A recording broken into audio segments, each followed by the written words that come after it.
Good afternoon everyone, my name is Rakesh. I am studying in 6th class. Today's topic is పద్యం. చెప్పకు చేసిన మేలు ఒకప్పుడైనా గాని దాన్ని అరిసింపరుగా గొప్పలు చెప్పిన నదియును దప్పేమని చిత్తమందు దల్పు కుమారి. Good afternoon everyone, my name is Amrita Varshini. I am studying in 6th class. Today's topic is పద్యం.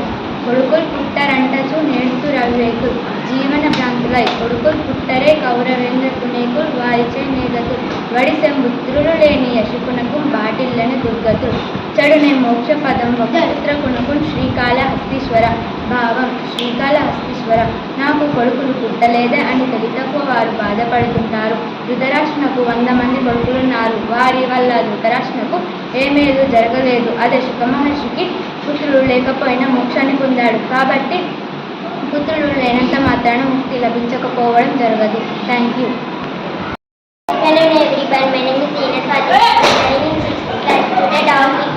పద్యం. చెప్పకు చేసిన మేలు నొకప్పుడైనా గాని దాన్ని హర్షింపరుగా గొప్పలు చెప్పిన నది దప్పేయని చిత్తమందు దల్పు కుమారి. తాత్పర్యం: ఓ కుమారి, నీవు ఇతరులకు చేసిన మేలును ఎప్పుడు బయటకు చెప్పకు. అట్లా చెప్పడాన్ని ఎవరు మెచ్చుకోరు.